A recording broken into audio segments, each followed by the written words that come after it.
Bonjour, bonsoir à tous les citoyens de ma patrie le Togo. Dans ce message audio que je prendrai soin de transformer en vidéo, j'aimerais vous parler du game theory ou la théorie des jeux. Cette théorie sera ainsi appliquée à la politique togolaise afin d'expliquer un certain nombre de choses à nos concitoyens. Le game theory ou la théorie des jeux est une branche des mathématiques appliquées.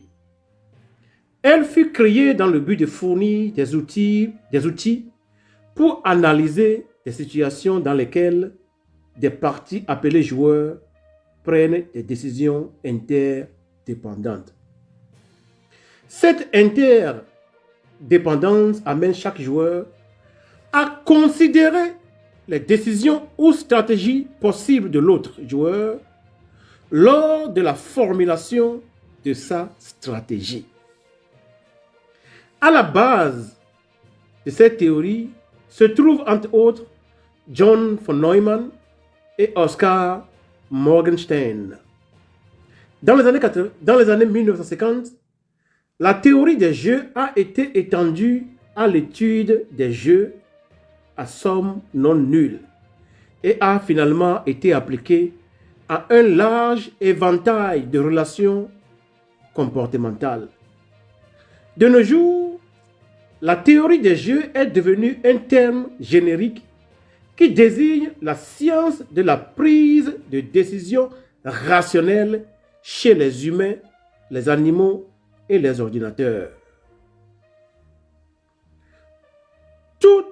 Tout acteur politique qui ne maîtrise pas la théorie des jeux n'a rien à chercher dans la sphère politique d'un pays. Beaucoup me demanderont pourquoi nous parles-tu encore d'une théorie aujourd'hui? La raison est très simple.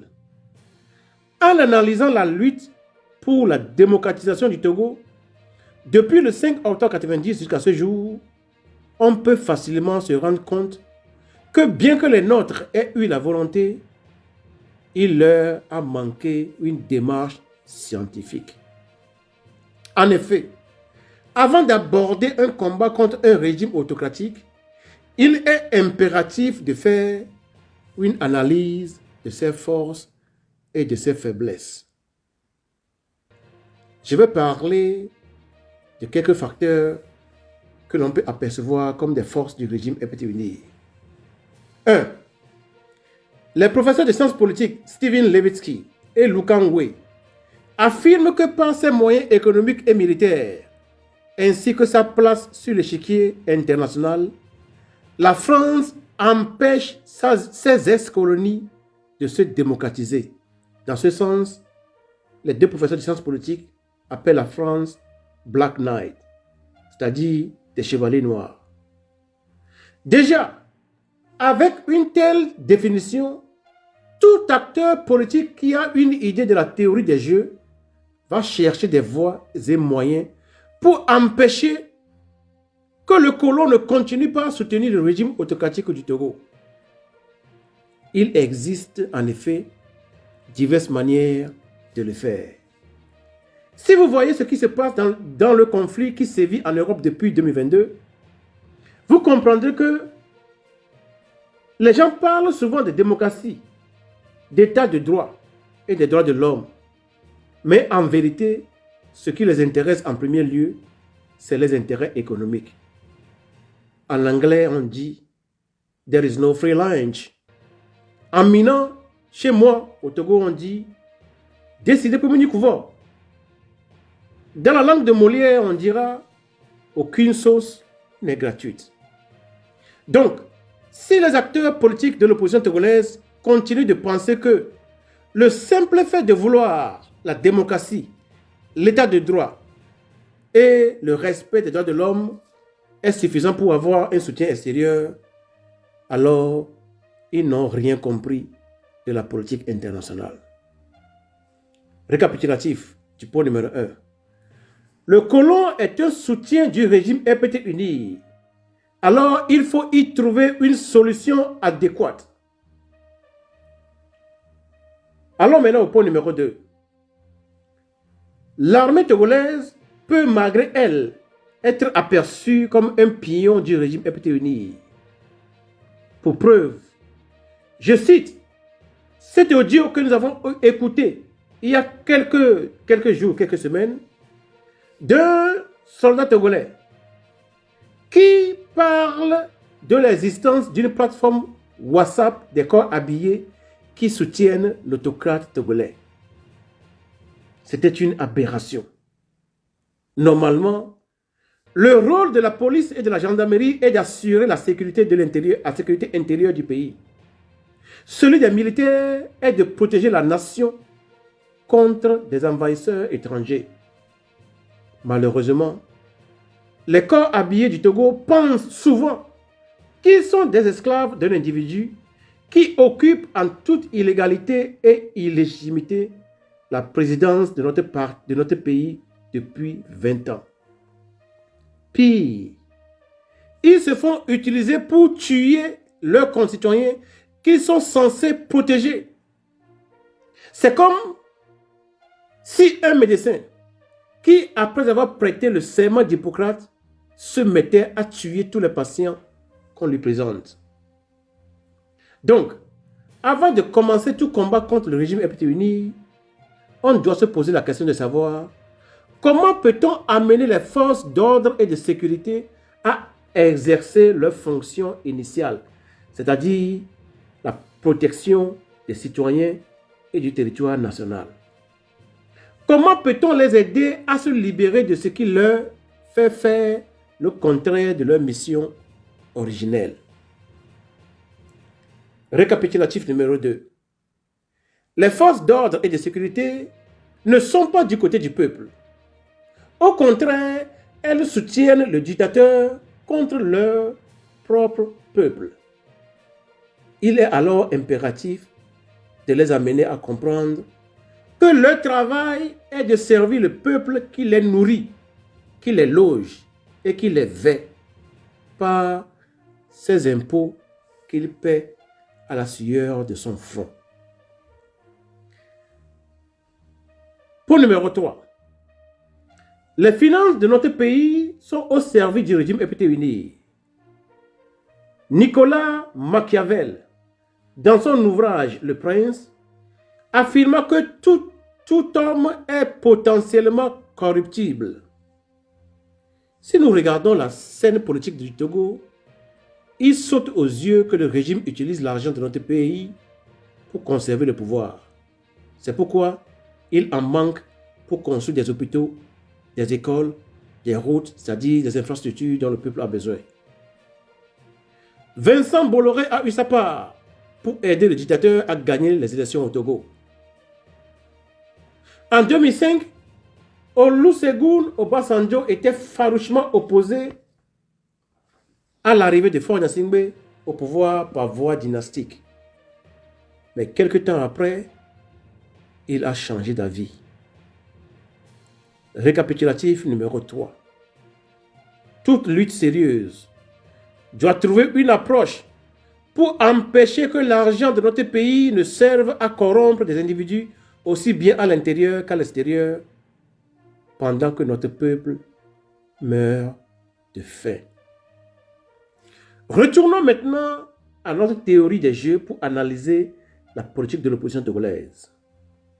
Cette théorie nous enseigne en substance qu'on doit avoir une idée des démarches de son adversaire et de les considérer lorsqu'on planifie ses propres stratégies de lutte.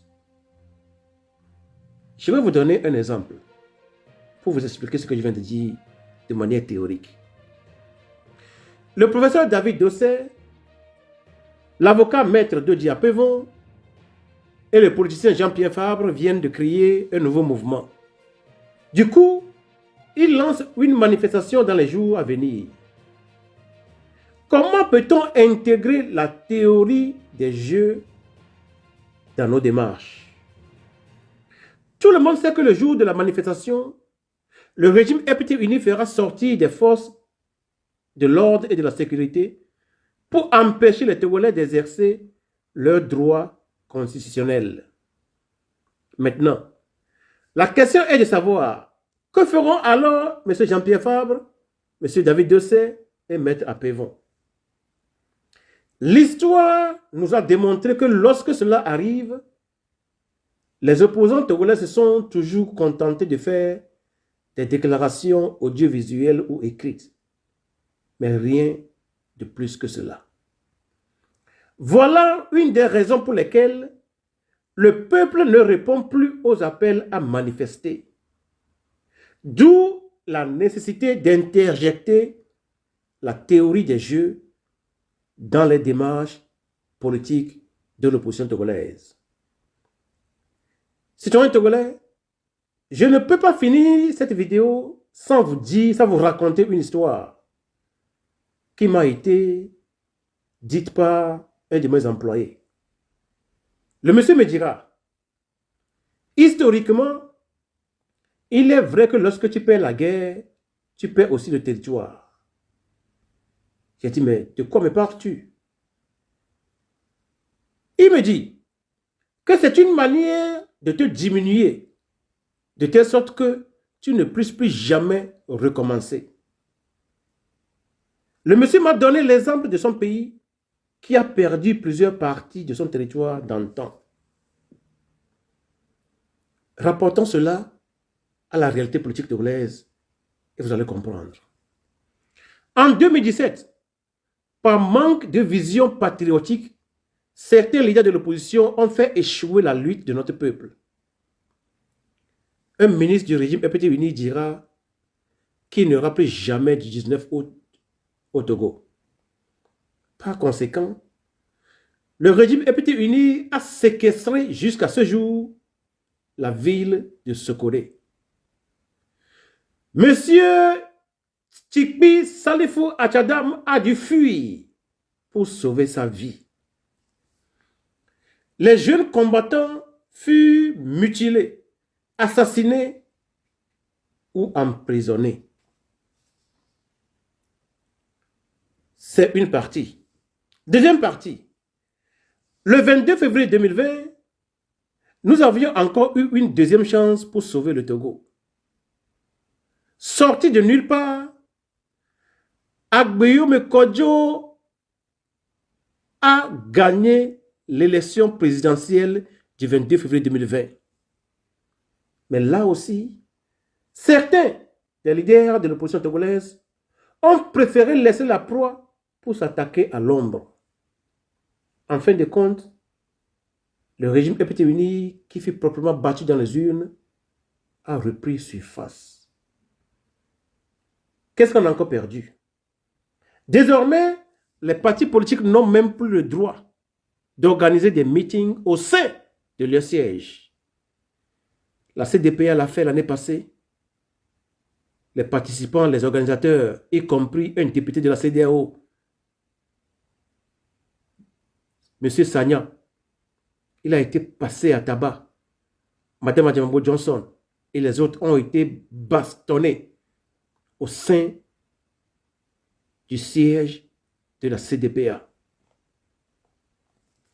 Ensuite, il n'y aurait plus d'élection présidentielle au Togo. Pire, M. Faure Gnassingbé a planifié un régime parlementaire qui devrait lui assurer un pouvoir à vie. Voilà les choses qui arrivent. Voilà comment on perd de surface quand on refuse de faire ce qui est nécessaire pour gagner un combat. À chaque fois que vous allez préférer, à chaque fois que vous allez rater une occasion de libérer le Togo, la lutte pour la démocratisation du pays deviendrait de plus en plus difficile. Dans les décennies passées, il était plus facile d'organiser un certain nombre de choses au Togo. Mais puisque, au lieu de considérer l'intérêt supérieur de la nation, certaines personnes ont toujours pensé être plus importants que le pays, ils ont toujours pris des décisions à l'encontre de l'intérêt national, à la fin, il y a un Béninois qui a dit que les Togolais se retrouvent toujours à la case de départ.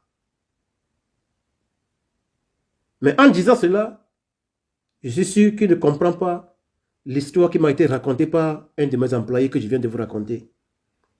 C'est-à-dire que quand vous perdez la lutte, vous n'avez même plus la chance de retourner à la case de départ. Si on devait retourner à la case de départ, c'est qu'on pouvait encore organiser le 19 août 2017. C'est qu'on pouvait encore organiser une élection présidentielle au Togo pour que l'opposition puisse encore gagner. Les deux ne sont plus là. Parce que, par manque de vision politique, par la mesquinerie pure et simple, on a permis que le régime tienne. Pour que le Togo se libère, il faut que les démarches de l'opposition s'appuient sur des théories scientifiques. Ici, la théorie des jeux a une place prépondérante. Citoyens togolais, voilà ce que j'aimerais vous exposer dans ce audio qui sera transformé en vidéo. Je vous remercie.